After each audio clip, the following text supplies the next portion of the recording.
Hæ, Guðbjörg hér. Já, við ætlum að búa til body butter saman.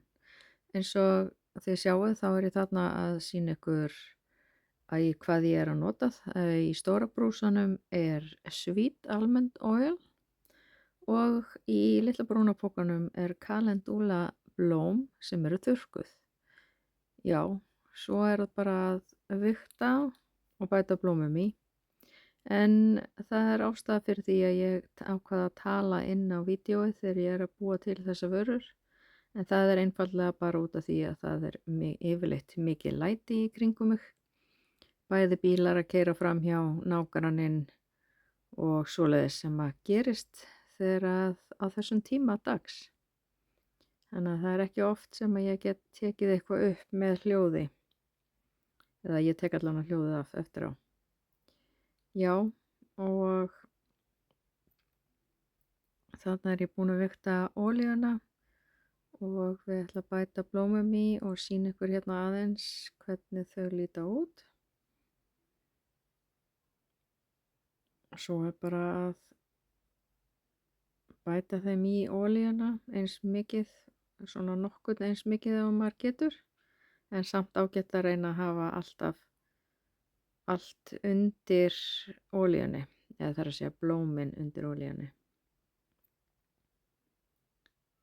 Já.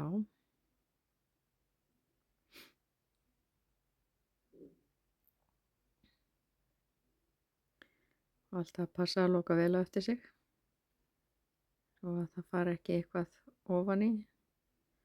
Þannig er ég bara að pota restina af blómunum í olíuna eða undir hana og svo setjum ég þetta í pott til að sjóða. Það þarf að vera í cirka 1,5 tíma að sjóða. Já, ég undirbý mango butter og shea butter líka sem á svo að fara ofan í sömu krukku eftir 1,5 tíma. Og þá er þetta soðið í cirka hálftíma eða þangað til að butter er bráðnað. Þið sjáið hérna auka hendur. Þetta er sonur minn Ragnar sem aðstoða mig í ýmsum verkefnum hérna heima, meðal annars að búa til vörur og svoleiðis. Þegar við erum búin að vigta þá set ég plast á að því að það þarf að bíða þangað til að tíminn er liðinn og ég vil ekki að eitthvað óvart detti þarna ofan í. Eða og hár sem eru nú oft fljúandi þar sem maður vill helst ekki hafa þau. Og svona lítur þetta út í olíunni. Þetta er flott. Þarna bæti ég svo mango butter við og shea butter ofan í og ég bætti aðeins vatni ofan í pottin af því það er núna meira ofan í krukkunni. Og svona lítur þetta bara út.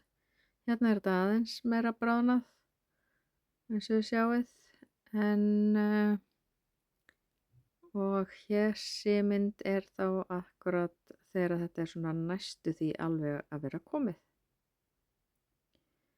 Já, þegar tíminn er kominn og allt bráðnað þá sæki ég mér svona hitahanska eins og ég kalla hann. En það er eiginlega bara yfirleitt að því að krukkan er mjög heit og já, það er ekki gott að brenna sig.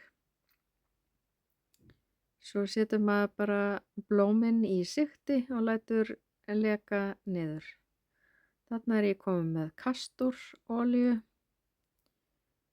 og er þarna að kanna hina olíurnar, búin að kæla þær aðeins og þetta er Ragnar að mæla það. Þetta er svo kemur næst er hérna E-vítamín sem ég bæti ofan í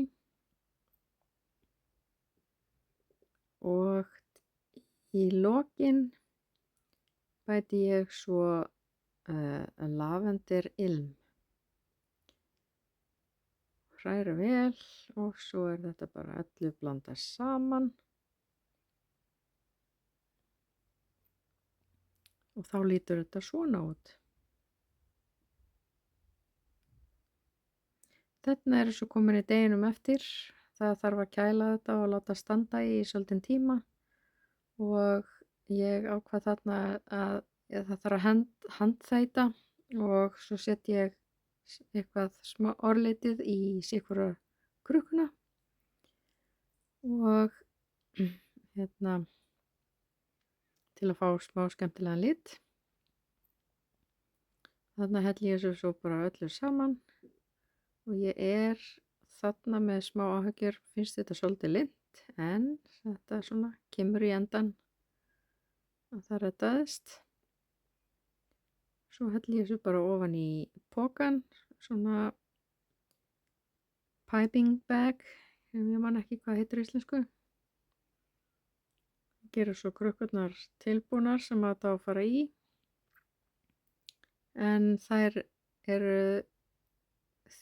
er þegar búið að sótthreinsa og fara yfir allar krukkurnar áður en ef það er í svona grænum IKEA-pókum þá er þetta sótthreinsað. Svo er þetta bara lítur þetta svona út.